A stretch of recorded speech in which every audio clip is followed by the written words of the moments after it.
Hey guys, on this week's episode of Rome Recap, we have covered quite a lot. To give you a little priming, we have talked about communication, humour, questioning, one-dimensional thinking, mimetic behaviour, contextual behaviour, and novelty.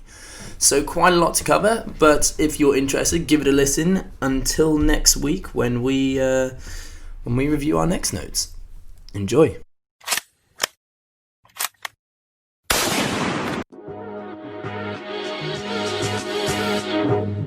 Hello listeners, you are listening to the Wise Words Rome Recap podcast. Rome Research is a note-taking tool for networking thought. Both myself and Jes use it, and so we have decided to review some of our weekly notes that you may not have heard of in our book review episodes. So if you like what you hear, make sure you hit that follow button, and if you have any thoughts of your own on any of the multiple subjects we talk about, why not leave us a comment or send us a DM to our Instagram at WiseWordsBlog. Until then, enjoy. So today we're going to be doing a Rome exploration. If you didn't know what Rome is, it's a tool for networked thought, which is basically, it sounds complicated, but essentially what it is a note-taking tool that allows you to link notes with other notes. So for example, if I read a load of different books, take a load of different notes, and then I hashtag or tag each of these individual notes with a tag such as psychology, then I could go onto a page of psychology and have all my different notes sort of linked to it. So the way this is going to work for us is we're going to pick a topic, and this is going to be one of the many times we do this, and me and Tristan are going to go through our notes, see what we have on the subject that we're going to be discussing, and then have a chat about it. Absolutely. As we said this time, mate, I don't know if you want to start with just some of the stuff you wanted to talk to me about, or maybe some ideas you have, and then we can go off on a tangent from there, or maybe we could pick something now, like a topic, like a word, and then go off all the things we have based on that word. How did you want to? Did you want to just go through yours first? Sorry, like what you want to say to me, and maybe we can pick something based on what you say. Okay. Yeah. Sure. I've got a bunch of random fucking thoughts. It's quite funny because obviously you're a bit constricted when you're just talking about a book. But so these are kinds of ones that spiral out from, I don't know, you might have read a passage in a book and then Sure. That's kind of what we want, though. We want it to be sort of rambling. I just want a topic or an idea, and then maybe we can just go and explore it. Yeah. Okay. Well, then one that I had the other day is, you know, when you like introduce yourself, to someone that you don't know. Yes.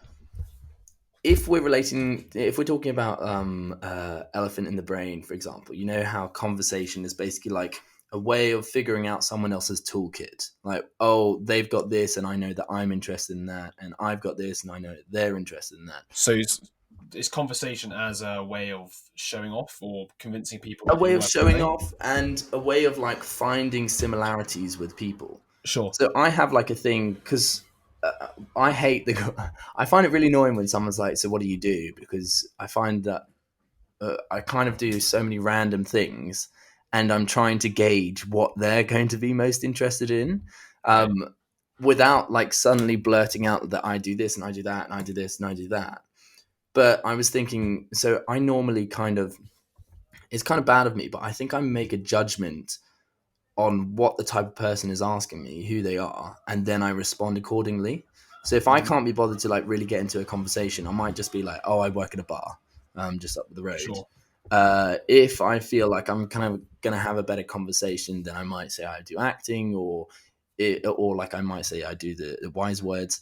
But I'm kind of coming around to the idea of basically just almost showing your whole hand and seeing which card they take, in a way, to be like, oh, so I do all these things and then see which one they like bite, and then like you can go into that from there. Because realistically, people are going to have so many different interests. They're going to have so many different like, oh, okay, you know, acting, cool. I don't know fuck all about that, but I know more about working at a bar, or I know more about this, you know.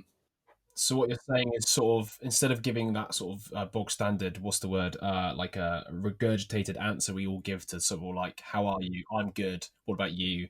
Instead of doing that sort of rehearsed response, you actually open up a bit more and you maybe explain something that happened in your day or something that happened, or like, Yeah, for yeah. example, you could be like, oh yeah, I work at a bar, and the other day, and I guess that's just being a good conversationalist, though, in a way, like opening up. I mean, It is, and we've giving them ammunition to latch onto, right? Because yeah, if somebody just goes to you, oh yeah, I work at a bar.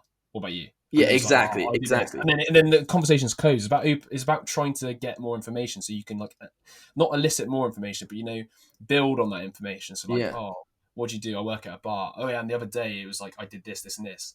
I don't know, but then it also requires you to be the one who guides it, because I yeah. don't think you should be.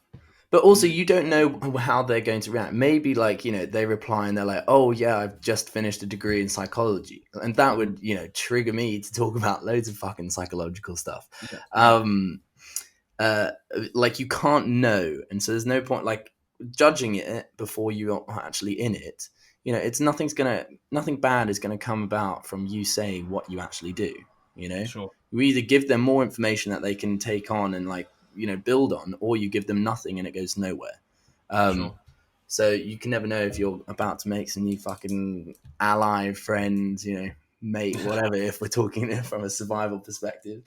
Yeah. Um, but yeah, I just thought that was quite interesting. So, kind of like a revelation I had, because I normally am someone like, oh, I can't be bothered to talk about acting because no one knows about Interesting. acting. it's Um, it's quite funny that the idea of like not giving somebody enough information just because I don't know, maybe you can't be bothered or anything, it actually makes the conversation more boring, yeah. Oh, and yeah. then it's Absolutely. basically a detriment to yourself. Yeah. So um yeah, I mean, to honest, mate, I don't know if we talked about it before, but that does makes a lot of sense to be maybe I don't think open's the right word, but also in fact maybe it is open, but a good thing is when you actually disclose more information, people feel more comfortable disclosing information too. Yeah. It's kind of like that thing where you're both trying to weigh each other up and like, how much is he going to talk to me about this, and like if you can actually probe enough and actually, like, people do care about their life, they care about things going on, and if you can get to a point where they're happily sharing stuff with you, you're going to have a much more worthwhile conversation than the classic just you just said, what do you do? I do this, I That do that. that links very much into the book that we read, How to Have Impossible Conversations. Basically, just Mm, creating a calm, inviting environment for people to also talk about themselves. mhm, I think we had this chat like a while ago, fucking ages ago, probably like halfway through lockdown, mhm, um, just with the idea of asking novel questions. mhm. Do you know what I mean? It's like, Ah, oh, yeah. how are you? And everyone's like, yeah, I'm good. You So know? I think this is quite interesting because it's back to like routine, right? So like Yeah, the routine is, how are you? Good. What about you? Good. What do you do? This. What do you do? This. What you're saying is the question where it's like, oh, what was the best thing that you did at your job, or what was the most exciting thing about your last job? It's a question that nobody asks. So it catches people off guard and it causes them to do something miraculous, and it's called thinking. yeah, Because most people tend to just go through conversations with like the least amount of thought. Whereas if you ask something that's like you just said, novel or something they haven't heard before, you're going to get their attention like yeah, immediately because you've done something different. yeah, Um, so instead of being like, "How's your job?" It's just like, "Oh, what's the best thing you do in your job, or what's the most exciting part about your job, yeah, or like, is there exactly. anything cool coming up in the future for you?" Like, Well, I think stuff like that's a very good point in terms of like it being personable. that. Okay, rather than like, I think a lot of questions can be asked that aren't really personable, and so whether you've answered that question before or whether you just go to like a straight generic answer that everyone says, but I think if it's personable, then they have to come up with an answer. And Okay, if they haven't been asked it before, then most likely it's probably going to be a more honest answer yeah, yeah. than if Well, it's going to be an honest answer because they have to think about it, and they just exactly. you're not catching them in a rehearsed response, so they actually have to answer from what first comes to their head. Um, Well, like, think uh, about how many times we're asked like, "Oh, how was work?" and like how many times you're in like a frustrated mood or a bored mood or whatever, and so you're just like, "Oh gosh, it was okay." not even like what you're doing for work or how's work. It's like, oh, what happened this week? Like, was anything Yeah, exciting? At least yeah, that's a slightly better question. yeah. Just already slightly better because you're giving them is like you're giving them the ability to talk about a context or some like scenario Well, in I which mean, it's by happened. framing it as what excited you as well, you're making them like recount something that that actually had them happy in the week, and they're going to feel good for doing that. So yeah, Yeah. I'm just trying to think how I can link that to something on my roam. We could go into sort of communication. Maybe even go into questioning. 1 second. Okay, that's an interesting one. There was a book I read recently about So it's Your Next 5 Moves by Patrick Greg David, and he talks about how he leads by questioning. So Okay. this is kind of a segue, but at the same time, it's still on the topic of like, asking better questions. So he says his best way of leading, okay, it's not about telling people what to do, right? What his thing is, he has a desire to understand people. So basically, what he says is he tries to ask the right questions, and then he Mm. holds people accountable to their answers. So basically, what he does, he kind of challenges people. So you'd be like, oh, so what's your goal maybe this month? And you tell him it, it'd be like, oh, why can't you do that in the next week? So if you just said, oh, like what can you achieve in the next 4 weeks? He said, why can't you do it in a Okay. week? And then he's basically probing you to sort of challenge yourself. And he doesn't like, it's not about going like, this is what I want you to do. It's like, oh, what do you actually want to do here? Like Yeah. how are you going to solve this problem? And then he holds you accountable. Like, um, he basically uses questions to one understand other people. So this is kind of like back what you're saying, like if you don't ask new questions, you're never going to get to know people, because Yeah. if you just get the same old stuff, you're going to get the same old answers. And to get to know somebody, you really need to actually don't get past their like autopilot mode. You Yeah. need to The get deep shell. into like what actually excited them this week and why did it excite them. Like what is it about their job which gets them up every morning, or like what is it in their life that that gives them a bit of fire to their eyes light up thinking about it. But I quite like this idea that you can not only build better relationships, but you can also challenge people and coach people by just questioning them and then holding them accountable. So like if they say I want to do this by that date, it's just like, okay, so what are you going to do next? You know, like you help people think through their problems. Yeah. Yeah. Yeah. Yeah. That's quite Um, cool. I like yeah, that. and like you can't actually be well, you can be thought of kind of as a jerk, I guess, if you're too questioning, quite aggressive with it. But at the end of the day, all you're doing is they're saying it themselves what they want to do, and then you're just basically being that guy who goes, well, why aren't you doing it then? Um, I think he does mention something along the lines of like, at the end of the day, if they don't have the inner drive to fix their own mistakes or hold themselves to what they're saying, then you're never going to be able to help them anyway. Yeah. Yeah. Um, Like, it kind of ties into our latest the control heuristic, mhm, our latest podcast, in terms of when we talk about the 80-20 thing, the fact that like 20% of what you do is responsible for 80% of your outcome, um, and that like if you want to help someone, help them, like I guess it's slightly different because you're telling someone something to do rather than questioning them or making them mhm, become aware of it themselves. But I guess like questions that prompt in the 20% area, the ones mhm. that have the biggest outcome, I guess those are the best. I don't know what the fuck they'd be, but I guess it would be along the lines of challenge, make like questions that make them challenge themselves. Um, Sure. Yeah, or like questions that can shift their thinking, or questions yeah, that can bring about I don't know what more opportunities or more options in their head, like stuff which makes them rethink what they believe almost, because quite a lot of people go around with this attitude of like I can't do that, I can't do this, or there's something stopping me, right? And quite a lot of it is actually just your own mind, like your own assumptions you've made. And by question with somebody else questioning you, especially somebody you look up to as well, you can sort of realize that actually the only thing that's stopping you is yourself, and that this doesn't account for everything. I mean, obviously there's some people who actually do have reasons why they can't do things, but I yeah, just think that's why people like need role models and coaches, somebody who like one challenges them but then also believes they can fulfill the challenge that they got given. yeah. um No, absolutely. It's to show you that you can kind of do something, but you just need someone to show you it. Yeah, but that's what a good teacher does, basically. mhm. It shows you that there's potential here. But you're the one that needs to connect the dots. Yeah, no, for sure. Like they can only take you so far, right? I can What's the saying? You can take a horse to water but you can't make it drink, or is it, yeah, something Yeah, like that, I isn't think it? something like that. Like you can do all you can. If the person doesn't go through with it, it's the end of the day, it's still on Yeah, them. yeah, exactly. And they need to do it themselves. They've got to figure out it on their own terms, in their own context, Hmm. write their own prescription, basically. Um, but that doesn't mean that you can't point that there is a water hole over here, and you can go over there if you want to. Yeah. Um, but yeah. Do you have anything else on it, on this sort of topic, or? Oh, in terms of communication, I thought of a weird question the other day, and weirdly enough, you brought it up on a phone call the other day, I think. But in terms of Braille and sign language, Okay. so I was really interested in terms of. I wonder. So do you know that there's different types of Braille and sign Yeah, it's language like grade in? one, grade two, right? Yeah, but there's There's, different sign language in every country. Okay, interesting. which I think is nuts, considering like Mm, realistically, it's probably such a small percentage of interesting. people. Yeah. And I wonder how, like, how, for instance, with French and Spanish, they have Hmm. feminine and masculine pronouns. Got you. In terms of like a bridge might be masculine, but in Spanish, but it might be feminine in French, whereas English doesn't have that.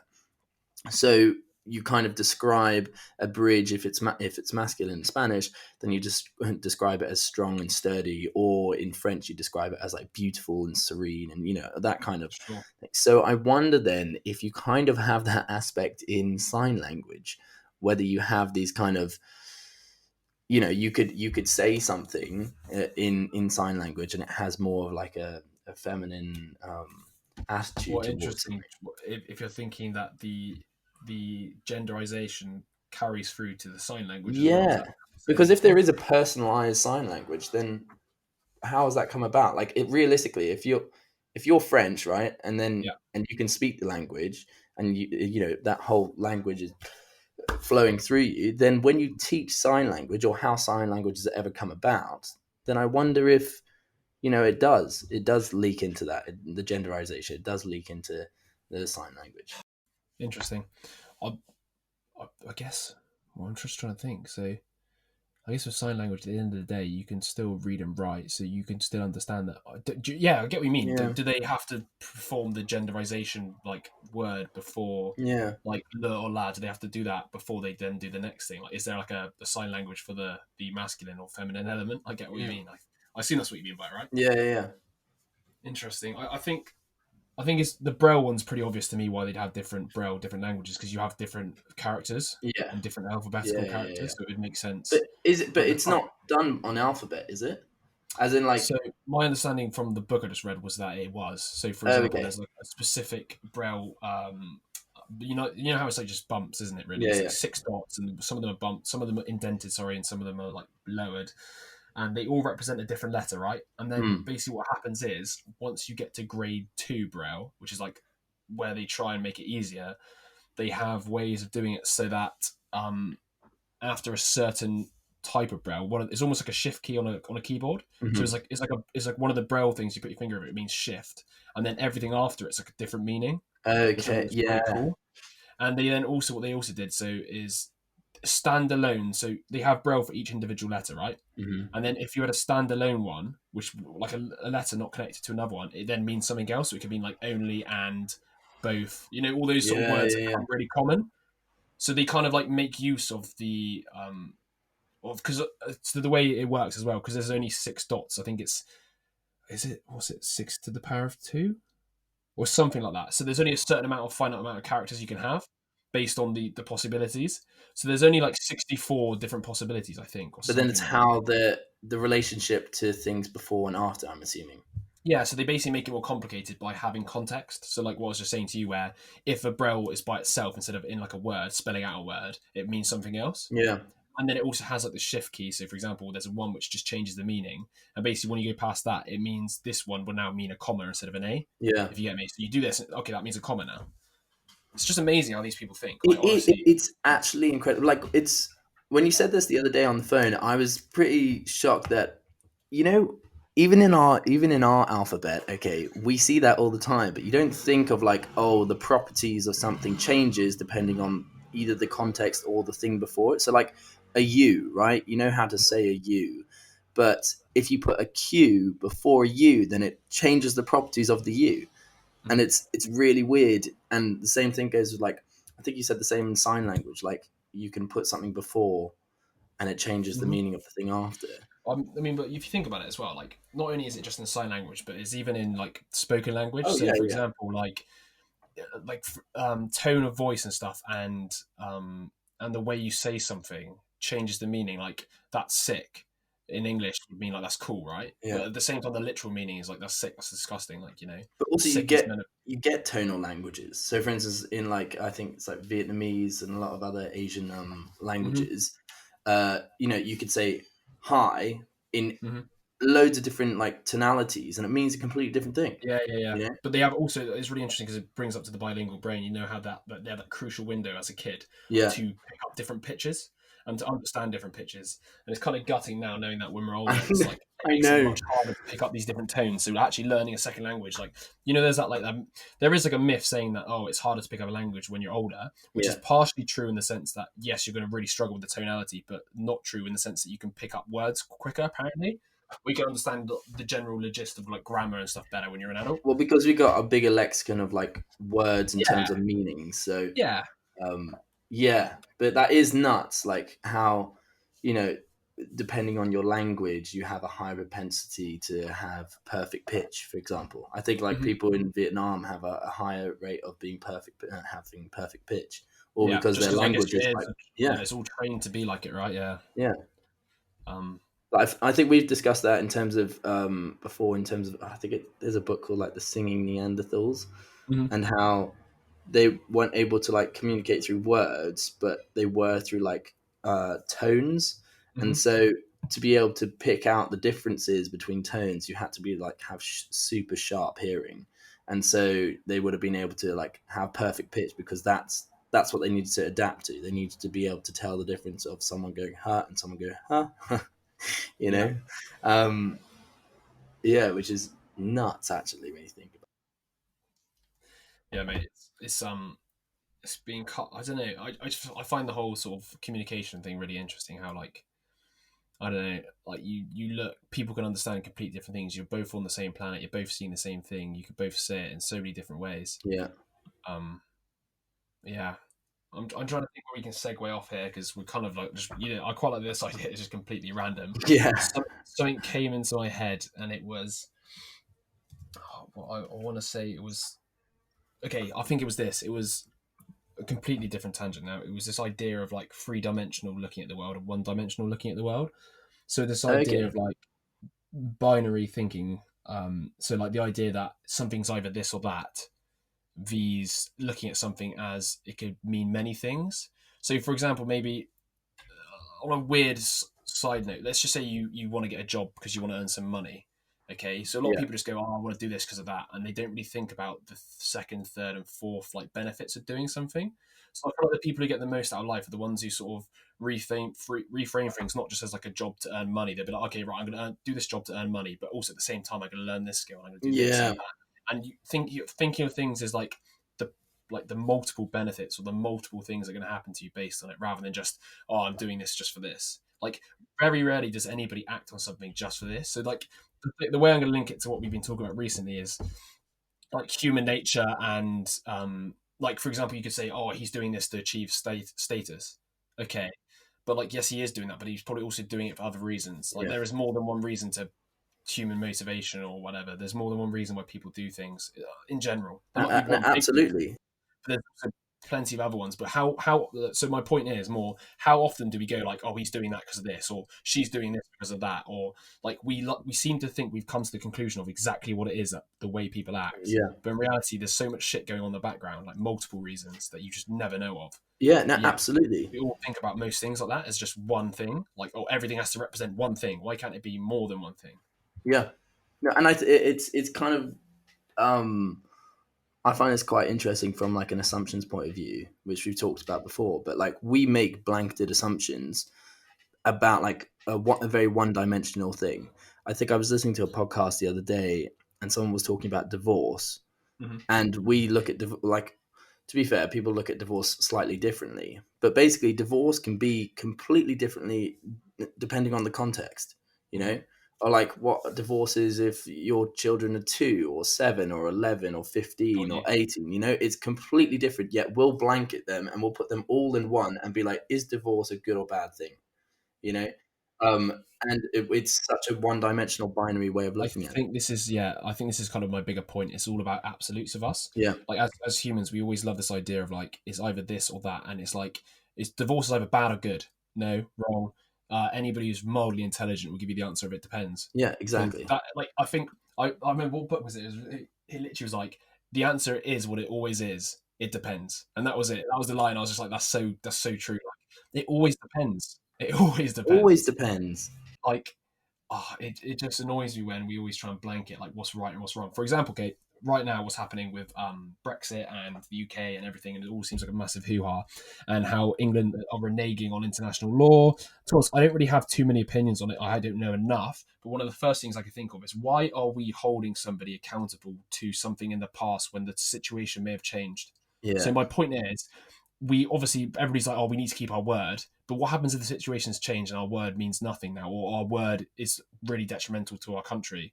Why wouldn't we be allowed to change? If the situation changes, we should be allowed to change our position.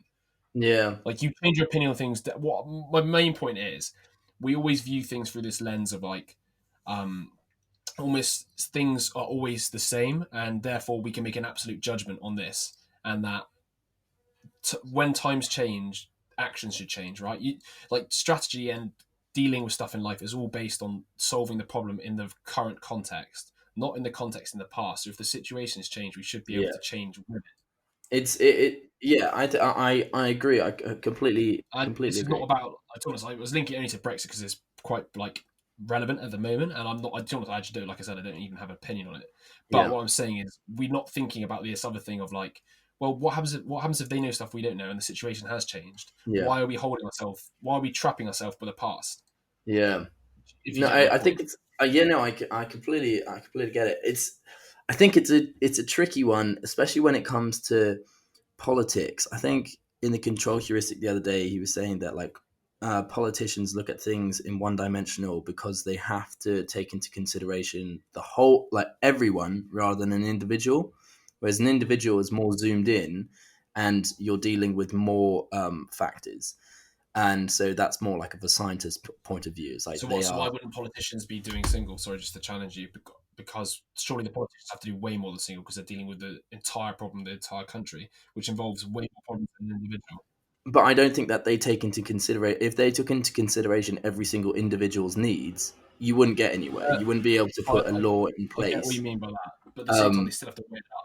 yes, I think that obviously it doesn't mean that they don't, like, challenge certain laws or whatever. But I I think they have to make think the tough decisions. Is what yes, it they have is. to make the tough decisions. And like, for example, when it comes to something like context changing, people like the idea of liberty and democracy and those kinds of things. So for instance, at the moment, where 52% of England voted for Brexit, right? If Mm. you were to suddenly say, oh, the context has changed now, we're going to override that and we're going to change Mm. something, then it's not the choice of Brexit at heart. It's about the idea of democracy. Do you No, get? no, yeah, mate. To be honest, the way you're getting it different to where I was coming from for the whole Brexit thing. Okay, It was right. more about reneging on international law. It wasn't about going back on Brexit at all. My Okay, point okay. was, recently we've decided that we basically made a deal with the EU. Okay, and now Yeah. Boris is basically kind of reneging on the deal and saying he wants it to change a little bit.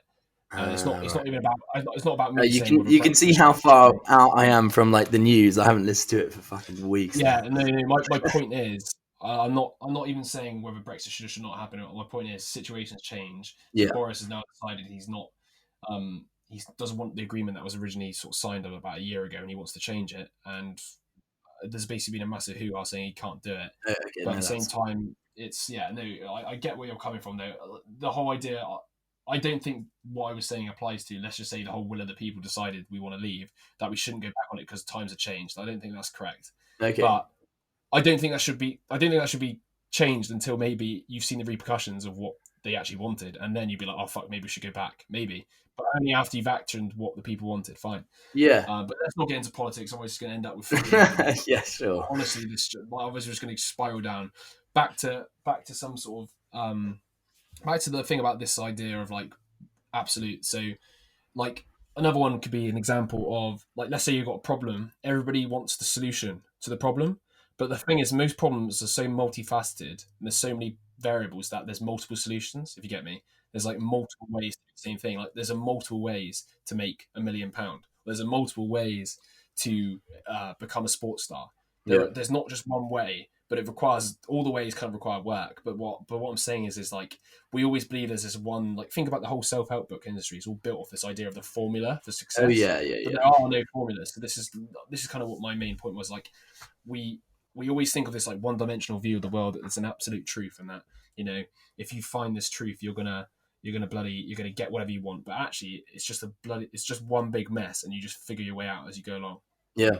Um, Yeah, no, absolutely. But that's exactly it. It's like, you can read a step-by-step process, but the person who wrote that step-by-step process had a completely different context to you. He might have written it 100 years ago. He might have written it in the fucking 80s.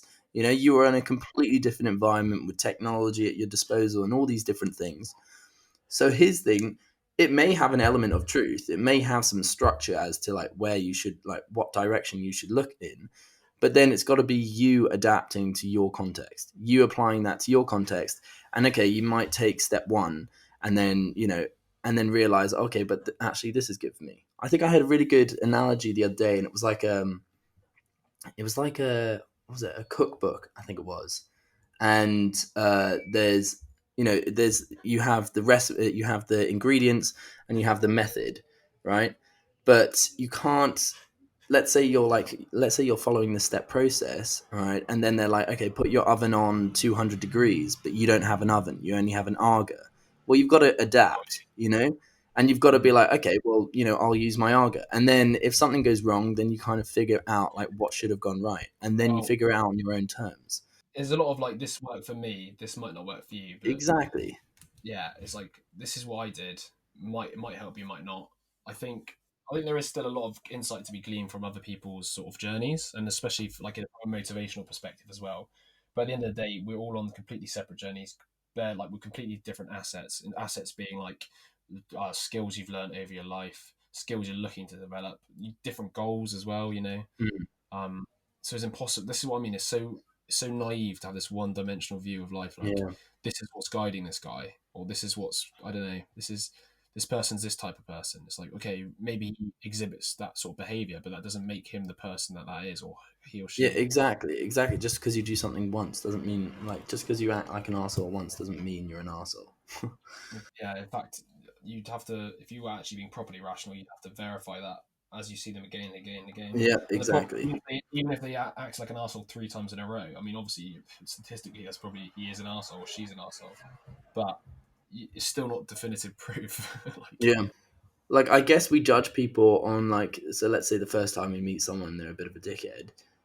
And then if you see them again, I wonder if you'll be looking out for that behavior then, of because you course, associate their identity as like, oh, well, that guy's a dickhead. but So then, it's almost like confirmation bias. You're now looking for yeah, anything absolutely. which could possibly be dickish, and then you then categorize it as dickish. Yeah. Like, Yeah. that is the curse of your brain. Once you've decided something, you'll then always look for the information that confirms it. So Um, then I guess first impressions are really key.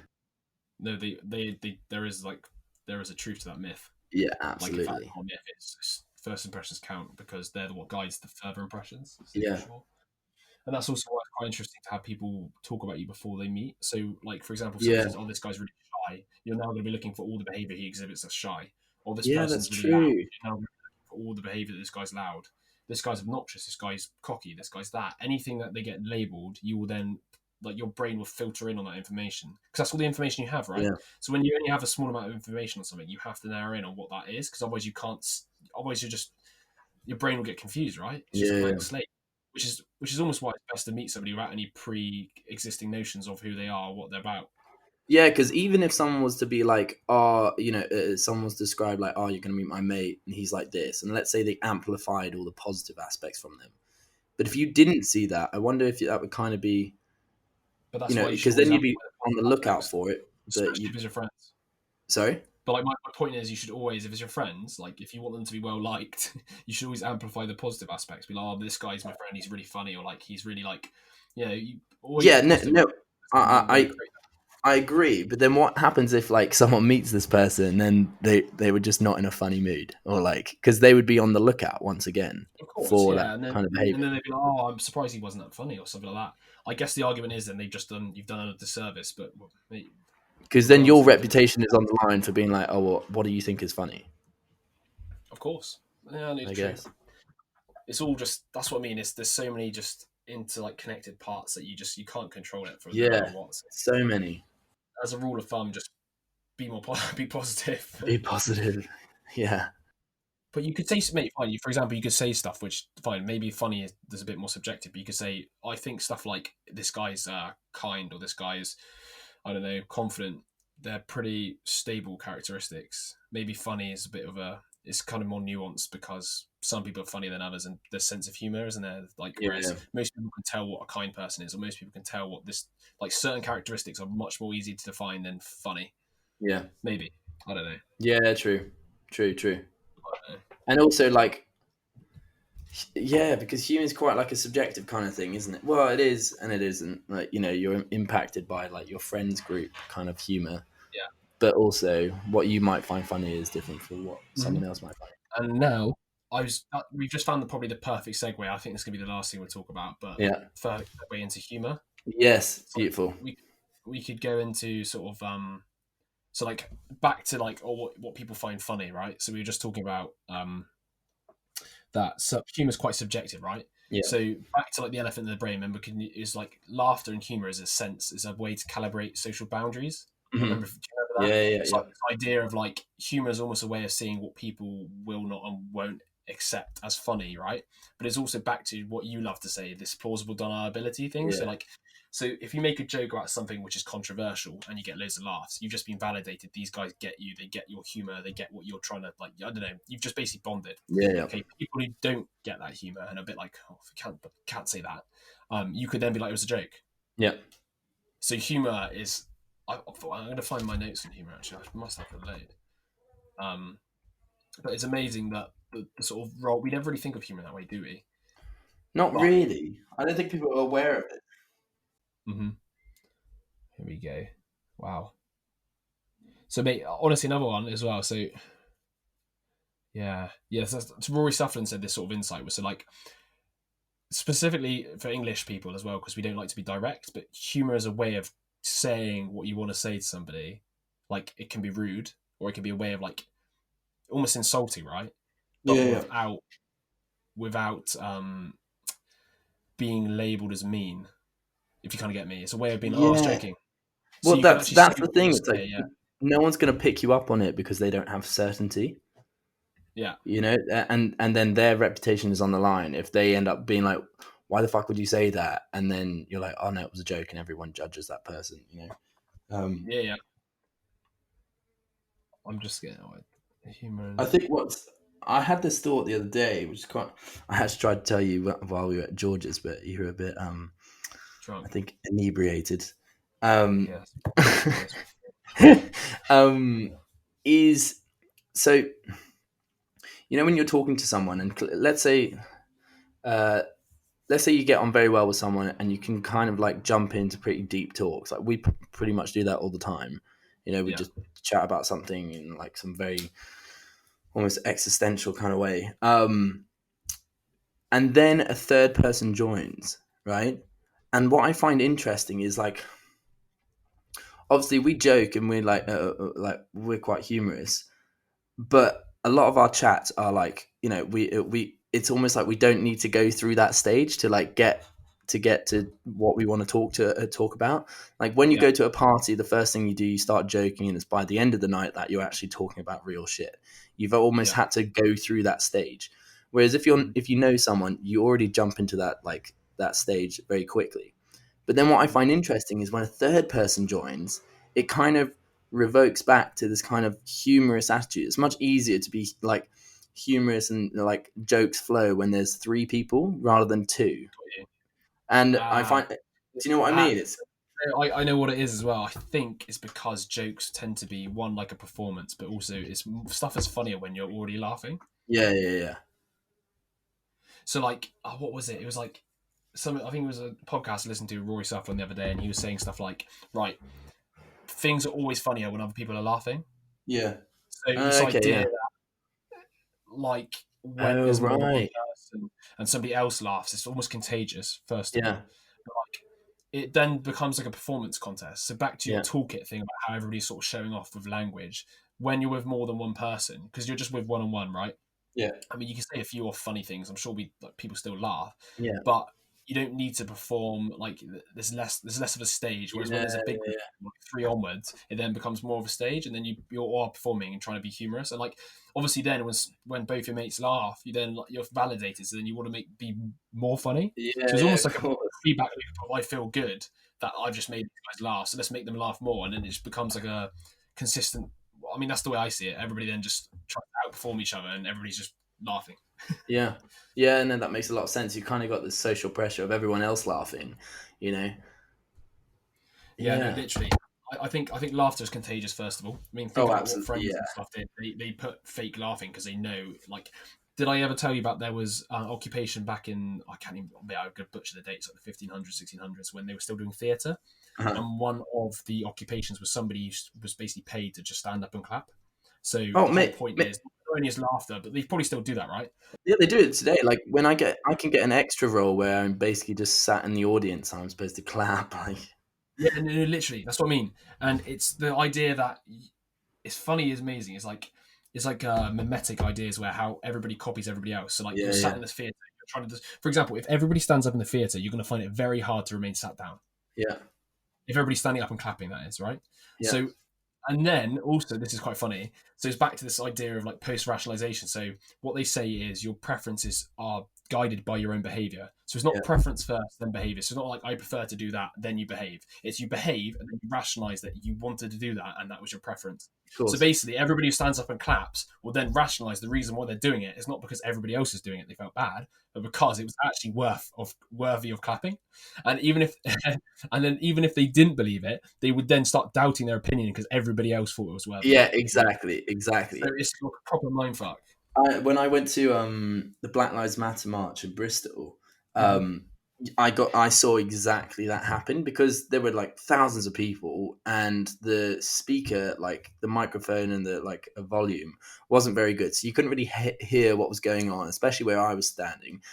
And yet, when like people at the front would clap, everyone behind me would clap, and they'd all be like cheering, and the measure of it is not, it's weird, it's almost like the measure of it is not on the quality of what this person was speaking, but it's more about the social cooperation of everyone. It's like I'm part of Sure. this group. I don't know, I don't, it doesn't matter what this person said as much. Like obviously it was probably good, but I couldn't hear anything. But it's just Yeah. interesting to see so many people copy behavior despite, you know, rationally you're like, well, you couldn't hear anything that person said, so what, how, they could have been like, we're going to take all your lives away from you and your freedom, and you're clapping. Mm-hmm. But it's, it's almost like taking a risk to like follow the crowd, Mm-hmm. to be like, oh no, I reckon that what has happened is good, and I want to Maybe, be but part of but this that's like crowd. we're a social species, right? We're Yeah. wired for it. So, to be honest, to me, it makes so much sense, and Oh, you see it so all much the time. sense. You see it all the time. For example, like if you're in a group of friends, back to the humor thing, okay, and you crack a joke, everybody laughs. You then all just assume that that was funny, and there could be somebody sat there in silence who wanted to say something but Yeah, won't. yeah, The majority of people won't, because even if I mean, to be honest, this is kind of why I get a lot of the sort of movements at the moment towards like this idea that if you don't say something when somebody says something either racist, if they're like being actively aggressively racist, right? Somebody who's not doing it as a joke. I mean, even though some people would argue you can't joke about it at all, yeah. but somebody's actively like aggressively racist and you don't say anything, you are actually permeate like making the problem worse Mm. because they're getting away with it. So I can Yeah, yeah, yeah. so it's weird. Like I think what was it? It was so interesting. There was this back to like people copying other people. There was the stabbings in Bristol. Did you hear about the guy on the roller skates who just went around just stabbing people? So No. What, is that I think it was recent? just yeah, it was quite recent. I think it was this example. It was something similar, basically, where somebody was getting stabbed, and one of the witnesses just went. It was weird how everybody there just stood still because nobody knew what to do. And when people didn't know what to do, they looked at others Yeah, to see. yeah, What, yeah, they're all just there, stood still, going like, "What the fuck is going on?" yeah. Um, but it's just amazing, like this idea, and it just makes sense from an evolutionary perspective. If you don't know what to do and you're really confused, you should look to others to know what to do. But you said this in it as an example of like, if someone started having a heart attack in a supermarket, and no one knows what to do, so you pick someone out and be like, you specifically Cool, call yeah, me an yeah, cool, ambulance. yeah, because otherwise nobody takes responsibility. Exactly. It's called the bystander apathy. I think it's called something like that. That's the actual like behavior economics like name for it. It's like when nobody sort of takes responsibility. Like, 'cause I guess the argument is, I think a lot of people, what it is, they're scared to look stupid, so they're scared to like, get involved and help because they're scared that they don't know what to do and that they're going to be, punished. Because I guess the argument is, if you try and take action and then they were to die, you would Yeah. then feel partially guilty for taking action. Whereas Yeah. I Yeah. guess when they take any action, they can kind of justify themselves. Oh yeah, like, oh fuck, I saw it, I just didn't know what to do. You can sort of rationalize that more than failure. Failure Yeah, to well, say something. I guess there's like once again there's an element of plausible deniability because if someone else does something first, then you kind of have the excuse like, oh, I was just copying them. I just thought they knew what to Yeah, do. got you. Like, no, that's why whenever nobody does anything, you can all be like, oh, like they weren't doing anything too. Yeah, Like, yeah. Actually, that's weird. So both ways, it's kind of like a catch-22, yeah, but opposite. it is. It's like they weren't doing anything too, so like, why should I be held responsible? Yeah, Um, yeah, like I think it was really interesting from the control heuristic as well when he talked about like most of our behavior is actually about avoiding risk. yeah, And the idea of avoiding the risk of social ostracization or avoiding the risk of being ridiculed. So what you do is you copy because that's a good risk yeah, strategy. yeah, Like think about it. That's a very good strategy for yeah, removing risk because you just copy what everybody else does and it's an already made excuse. So we actually are looking for any way to make an excuse for what we did. yeah. But then isn't it kind of scary that like you could kind of by being kept out of the know by Yeah. I don't know people above, then you're Yeah. more like likely to follow people. So you can kind of Yeah. create an environment in which like oh because I know that you don't know this and this person's going to do this and we've told them to do that, you're more likely to follow it. I Yeah. think they've done it in like I've seen it where they I think it's like a was it like a doctor's waiting hall or something and someone goes in, they're like paid actors and there's like two paid actors and one person stands up and then the other one stands up and then you see the other people and they just feel like they have to stand up. It's really weird, Yeah. Of but course. I mean, um I get that feeling too. For yeah, example, like yeah, like that's me. That's how badly we're wired for it. Like yeah, we are so wired to not want to stand out, and it's particularly prevalent in Britain as well. Like where, for oh example, we're yeah, all quite private. Nobody wants to. For example, I personally hate taking a phone call on a bus because I'm the only person who's like chatting out loud, and I know everybody's listening in yeah, yeah, or they're nosy. But in fact, you know what it is? It's actually ironic because I've noticed this with myself. So originally, when somebody's talking on the phone, I listen for the first few seconds, and then I go, actually, do you know what? This is fucking dull, yeah, and then I stop. Then I zone out. So actually, it's just it's one of those irrational fears we have of speaking on the phone. Because in reality, I was saying this to Tate yesterday. Um, it's just saying I love here. Oh, what's it called? It's like the spotlight doesn't shine nearly on us as much as we think. I think I butchered that, but yeah, it's the idea that it's called the social spotlight effect. We think we are this like because obviously our experience is us. So as we walk through town, we are the center of attention yeah, to yeah, ourselves. So we think everybody else looks at us when they don't, and they don't give a yeah, they fuck. really Because, don't. like for example, the amount of times I couldn't remember, apart from people I know, when I walk through town, who the hell do I remember their face? Like, have I ever, apart from people who are doing really weird shit, I don't remember people like ever, But ever. that's exactly it. When you stand out, you're basically like it's almost as if you're on stage and people People, are but watching you. yeah, exactly. That's it. We're scared because people will remember you. So Yeah, it's better to fit in and not be different because the moment you're different, you stand out. And the moment you stand out, you're open for criticism because otherwise they forget. and unless you can be memorable for a good reason, that's a Yes. risk in itself. It's like I don't know whether people are going to take this well or take it badly, and so it's almost better not to do anything at all. And Yeah, that's like I feel like why we end up following other people because it's the safe option. of course. Yeah. Well, like I said, we always are trying to mitigate risk Yeah, or the feeling of risk. Although that was his really interesting point in control heuristic. It's not about mitigating risk. It's about mitigating the feeling of risk yeah, or the feeling of survival of reduced survival. So we avoid anything that's the pain and pleasure thing is quite an interesting dichotomy because it actually makes a lot of sense. But also, I think what's more interesting is you can train yourself to have pleasure where other people have pain. So yeah, this is kind of got a segue again, but like the idea that you can train yourself to enjoy the pain of gym because you have the yeah, pleasure of progress. yeah, So like, exactly.